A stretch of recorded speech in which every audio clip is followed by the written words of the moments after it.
Hello students, देखिए यहाँ तक हमने पी एन डायोड के बारे में बात कर ली, उसका यूज़ करके हमने रेक्टिफायर सर्किट भी बना ली। अब आज हम बात करने जा रहे हैं वो है हमारा जेनर डायोड। ये जो डायोड है उसमें और हमारे पी एन डायोड में क्या डिफरेंस है, पहले तो ये चीज़ मैं आपको बता दूँ। देखिए हमारा जो पी एन डायोड था उसमें क्या था कि जब वो फॉरवर्ड बायस है तब इजीली उसमें से करंट फ्लो होता है in order of milli ampere.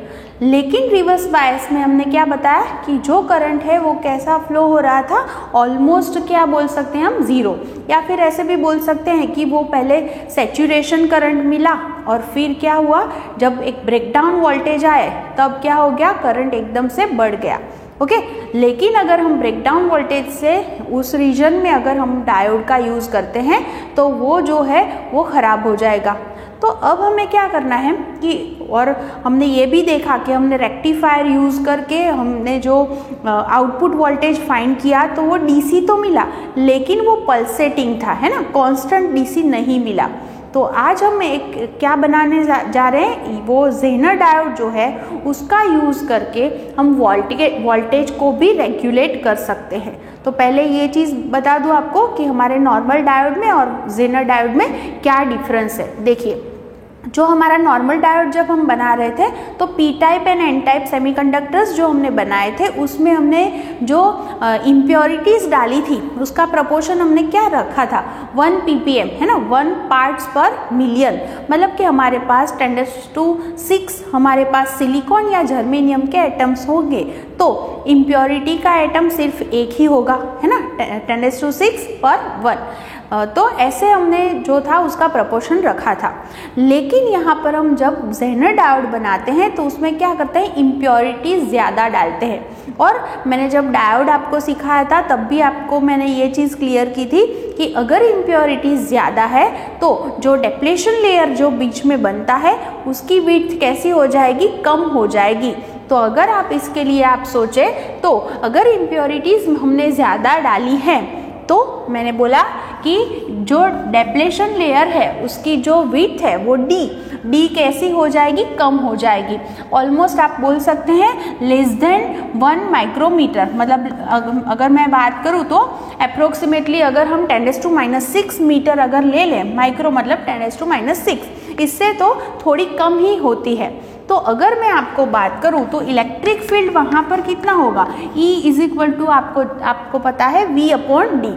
Suppose हम V = 5 वोल्ट अप्लाई करते हैं, हमारा जो डायोड बना उसके अक्रॉस हम 5 वोल्ट अगर अप्लाई करते हैं तो इलेक्ट्रिक फील्ड जो होगा वो क्या होगा, 5/10⁻⁶, दैट इज 5 × 10⁶ वोल्ट पर मीटर। तो ये बहुत ही स्ट्रॉन्ग इलेक्ट्रिक फील्ड बन गया। तो ये जो स्ट्रॉन्ग इलेक्ट्रिक फील्ड बना उसकी वजह से क्या हुआ कि जो इलेक्ट्रॉन्स थे, मैं पूरी जो बात कर रही हूँ अभी वो रिवर्स बायस के लिए बात कर रही हूँ, क्योंकि फॉरवर्ड बायस में तो हमारे पी एन डायोड में भी कुछ प्रॉब्लम नहीं था, वो तो करंट दे ही रहा था। लेकिन हमें रिवर्स बायस के लिए ही जेनर डायोड बनाया है, वो उसका जो पूरा यूज़ है वो हम रिवर्स बायस के लिए ही करते हैं, ये चीज़ आप दिमाग में रखना।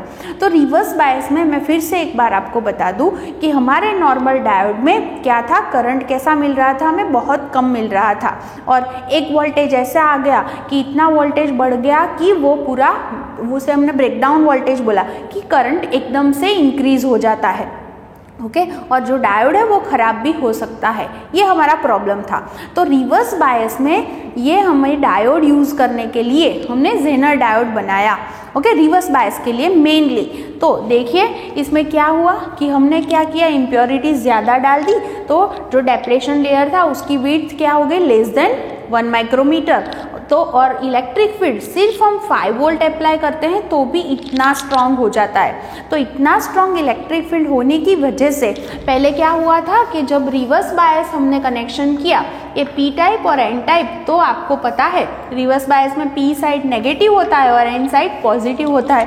तो इलेक्ट्रॉन्स को एन टू पी जाना था, है ना, तो इसके पास इलेक्ट्रॉन्स कम थे, माइनॉरिटी थे, तो वो करंट हमें कम दे रहे थे। ओके तो यहाँ पर हमने क्या किया है, इम्प्योरिटीज़ ज़्यादा डाल दी है। तो इम्प्योरिटीज़ ज़्यादा डाल दी है और उसकी वजह से डेप्लेशन लेयर डी जो है वो छोटा हो गया और इलेक्ट्रिक फील्ड बहुत ही स्ट्रांग हो गया। तो ये स्ट्रांग इलेक्ट्रिक फील्ड की वजह से आपको पता है इलेक्ट्रिक फील्ड कैसा होगा, यहाँ पर पॉजिटिव आयंस होते हैं और यहाँ पर नेगेटिव आयंस होते हैं, तो इलेक्ट्रिक फील्ड की डायरेक्शन इस तरफ है। तो वो स्ट्रांग इलेक्ट्रिक फील्ड क्या करेगा, यहाँ पर हमारा जो पी टाइप सेमीकंडक्टर है उसके कोवेलेंट बॉन्ड में जो इलेक्ट्रॉन्स हैं वो इलेक्ट्रॉन्स को पूरा जो पुल करेगा, खींच लेगा, मतलब कि जो इलेक्ट्रॉन्स है बॉन्ड में वो बाहर निकल आएंगे। क्यों? क्योंकि वो बॉन्ड ब्रेक हो जाएगा। तो इलेक्ट्रॉन्स यहाँ से बाहर निकलेंगे तो वो इलेक्ट्रॉन्स जो है वो इजीली P2N मूव करेंगे और उसकी वजह से हमें करंट मिलेगा। ओके, तो ये जो पूरी प्रोसेस होती है आप देखिए वो किस वोल्टेज पर हुई, नॉर्मली उसे हम ब्रेकडाउन वोल्टेज बोल सकते हैं, है ना, कि ये वोल्टेज पर एकदम से करंट क्या हो जाएगा, बढ़ गया। क्यों करंट बढ़ गया? क्योंकि इलेक्ट्रिक फील्ड, ये वोल्टेज इतने हमने अप्लाई किए कि इलेक्ट्रिक फील्ड इतना स्ट्रांग हो गया कि उसकी वजह से क्या हो गया कि जो पी टाइप सेमीकंडक्टर था उसमें जो कोवेलेंट बॉन्ड में इलेक्ट्रॉन्स थे वो पूरे इलेक्ट्रिक फील्ड की वजह से पुल होकर बाहर निकल गए और उसकी वजह से इलेक्ट्रॉन ज़्यादा यहाँ से यहाँ आएंगे और करंट जो है वो एकदम से इंक्रीज हो जाएगा। ओके, तो ये जो चीज़ है वो हमारे डायोड के अंदर जेनर डायोड, ये जो पूरा डायोड है इसे हम जेनर डायोड बोलते हैं। तो ये डायोड में हमें ऐसा देखने मिलेगा, तो उसका हम यूज़ करके हम वोल्टेज रेगुलेट कर सकते हैं। तो जेनर डायोड यूज़ करके हम वोल्टेज रेगुलेटर सर्किट बना सकते हैं। देखिए वोल्टेज रेगुलेटर सर्किट में क्या होता है, उसके पहले मैं उसकी कैरेक्टरिस्टिक ड्रॉ करूँ। अगर हमारे जेनर डायोड की ये कैरेक्टरिस्टिक है कि फॉरवर्ड बायस और उसके अकॉर्डिंग जो करंट है वो मिली एम्पियर में, तो फॉरवर्ड बायस कैरेक्टरिस्टिक तो हमारे नॉर्मल पीएन डायोड जैसी ही है, उसमें कोई फ़र्क नहीं है। लेकिन रिवर्स बायस में क्या होता है, जो करंट जो है यहाँ पर रिवर्स बायस वोल्टेज और उसे हम जेनर वोल्टेज और जेनर करंट भी बोल सकते हैं, इसलिए मैं IZ लिख रही हूँ, वो माइक्रो एम्पियर में है। तो वो कैसी चीज़ है कि ये जो ग्राफ है बहुत शार्प है, मतलब कि यहाँ पर पहले जो है वो कांस्टेंट करंट मिला, लेकिन एक वोल्टेज जब ऐसा आया जिसे हम जेनर का ब्रेकडाउन वोल्टेज बोलते हैं, V इज अप्रोक्सीमेटली VZ, तब ये जो था करंट एकदम से बढ़ जाएगा। ओके, ये जो है इस रीजन के लिए हम हमारे जेनर डायोड का यूज़ करते हैं। ये इसकी कैरेक्टरिस्टिक है कि एकदम से करंट बढ़ जाता है। तो देखिए आप यहाँ पर कि वोल्टेज की वैल्यू क्या है, ये जो वैल्यू है, सपोज मैं ऐसे सोचूं कि ये 5 वोल्ट है, तो 5 वोल्ट पर करंट की इतनी कम वैल्यू भी है और उसी वोल्टेज पर, मतलब 5 से आपने सिर्फ 5.1 किया तो भी करंट जो है वो इतना ज़्यादा बढ़ गया।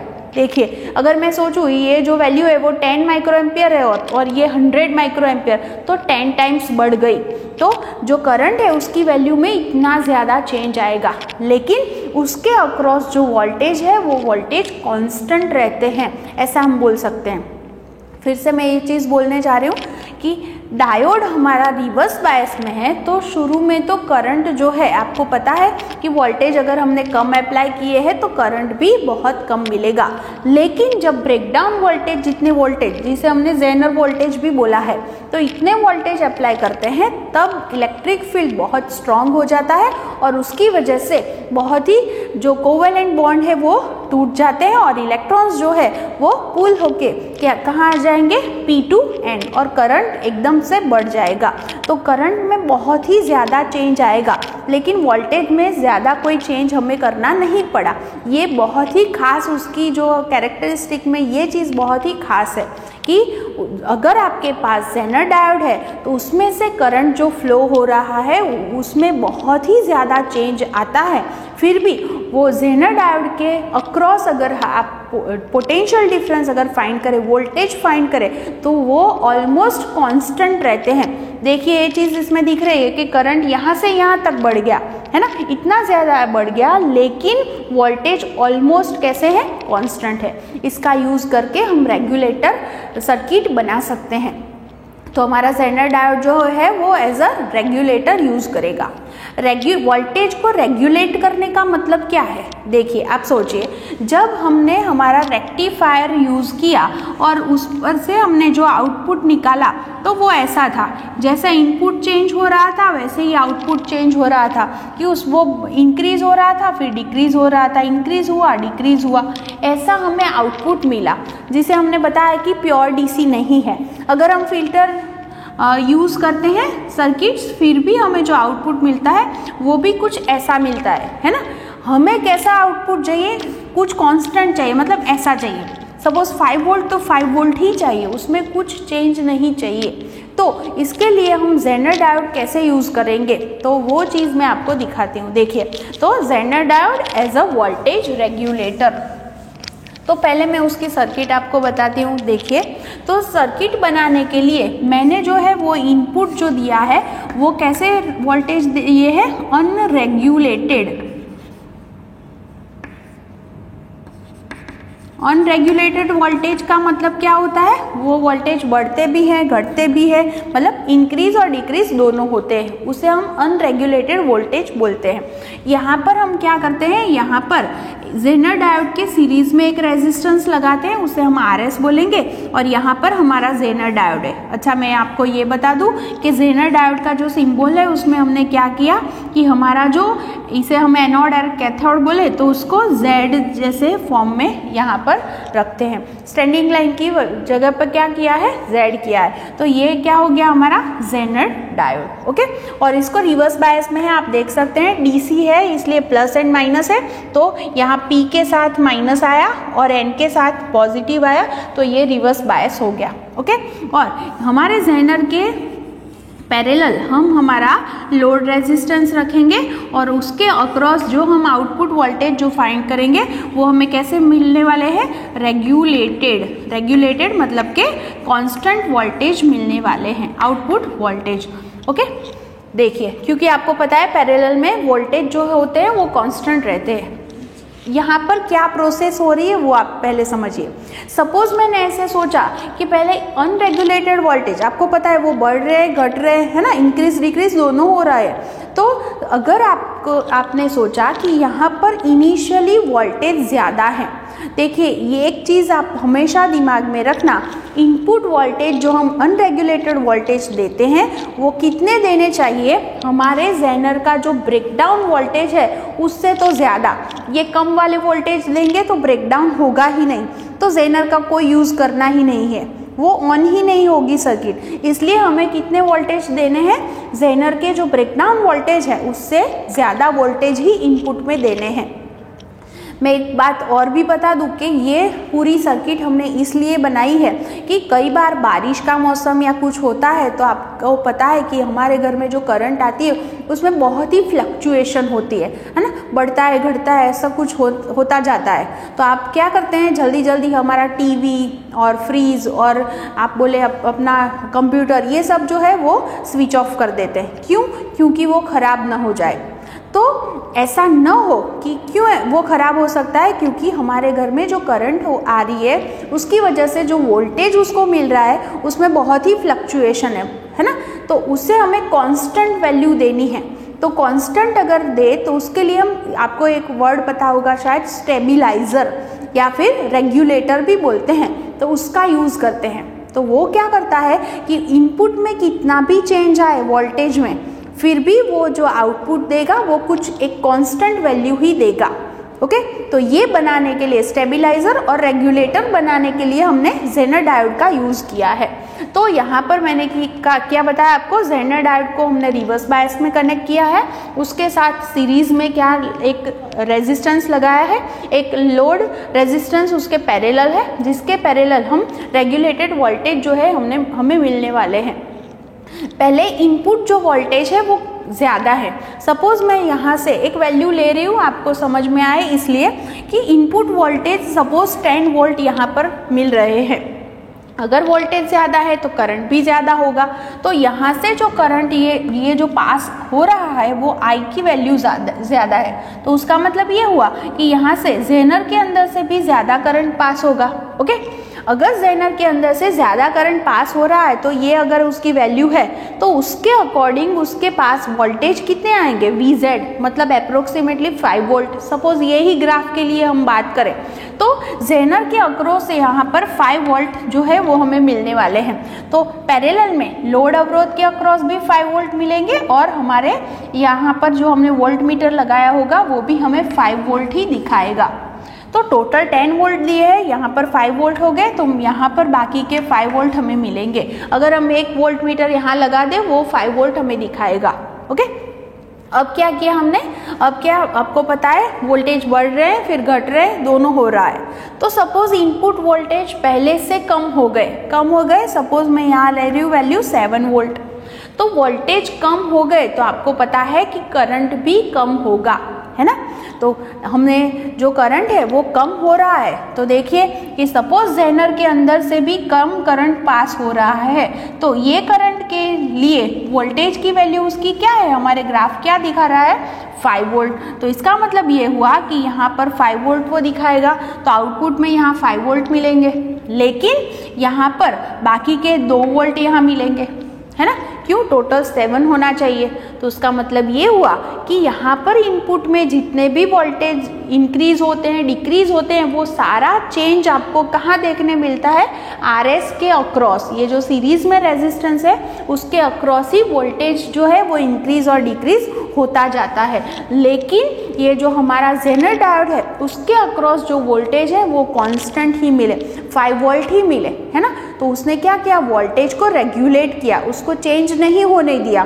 तो यहाँ पर हमारा जेनर डायोड है वो एज अ रेगुलेटर वर्क कर रहा है कि इनपुट में कुछ भी बढ़ता जाए घटता जाए कुछ भी होता जाए, लेकिन वो जो चेंज होगा वो कहाँ मिलेगा हमें, ये RS के अक्रॉस ही मिलेगा। लेकिन बाकी यहाँ पर जो हमें मिल रहा है वो कैसा मिलेगा, कांस्टेंट। क्यों, क्योंकि वो इसकी कैरेक्टरिस्टिक है। क्या कैरेक्टरिस्टिक है कि जो करंट है उसमें इतना ज़्यादा चेंज आता है, इतना मैक्सिमम करंट है, ये मिनिमम है, फिर भी आप देखिए कि वोल्टेज की वैल्यू में कोई चेंज नहीं है। इसका ही हमने यूज़ किया है और हमने ये रेगुलेटर सर्किट बनाई है। ओके, तो ये पूरा आपको समझ में आ गया होगा मैंने क्या चीज़ बताई आपको। तो इसका यूज़ करके हमारी टेक्स्ट बुक में एक एग्जाम्पल है वो भी हम डिस्कस कर लेते हैं। देखिए ये जो वैल्यूज़ हैं वो मैंने सिर्फ आपको समझाने के लिए यहाँ पर लिखी है।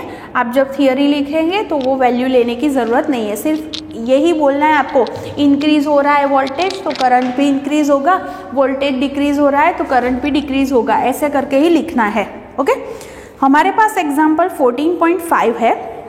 In a zener regulated power supply a zener diode with VZ is equal to 6 volt, मतलब जेनर का वोल्टेज कितना है, ये 6 volt. Okay, is used for regulation the load current is to be 4 milli ampere, मतलब load current यहाँ से जो जाता है IL, तो वो IL कितना है 4 मिली एम्पियर, और वो VZ दिया है वो भी मैं लिख लेती हूँ, VZ कितना दिया है हमें 6 वोल्ट।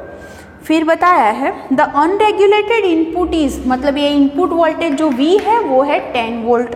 अब बता रहे हैं what should be the value of series resistor RS, मतलब हमें क्या फाइंड करना है, RS की वैल्यू फाइंड करनी है। देखिए पहले एक चीज़ आप देख सकते हैं कि आपको ये तो समझ में आ गया कि यहाँ से अगर हम 10 वोल्ट अप्लाई करते हैं, यहाँ पर 6 वोल्ट है, मतलब RS के अक्रॉस जो वोल्टेज होंगे वो कितने होंगे, यहाँ पर 4 वोल्ट, है ना, क्योंकि टोटल 10 है इसलिए।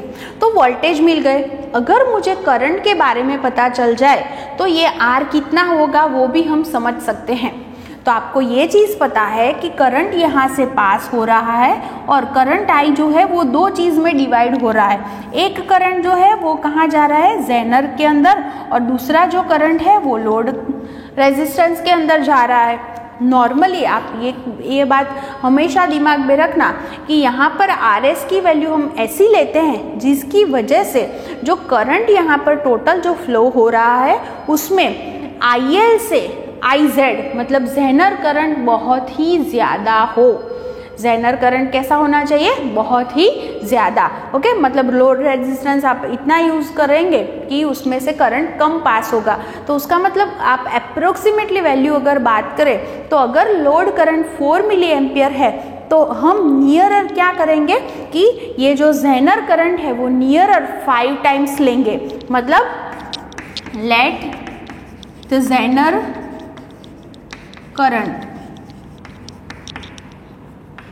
be 5 times the load current। मतलब क्या हो जाएगा यहाँ पर, IZ कितना हो जाएगा, 5 टाइम्स IL। तो IL है 4 मिली एम्पियर, मतलब हमारा आंसर क्या आ गया, 20 मिली एम्पियर। अब आपको पता है यहाँ से करंट I जो बना वो टोटल कितना है, यहाँ से 2 पार्ट में डिवाइड हुआ, IZ प्लस IL। तो now we know that I is equal to कितना होना चाहिए, IZ प्लस IL। तो आपको पता है IZ 20 है और IL 4 है, मतलब 24 मिली एम्पियर इतना टोटल जो है वो करंट पास हो रहा है किसमें से, RS में से। और वोल्टेज अक्रॉस, देयरफॉर लिख सकते हैं करंट पासिंग थ्रू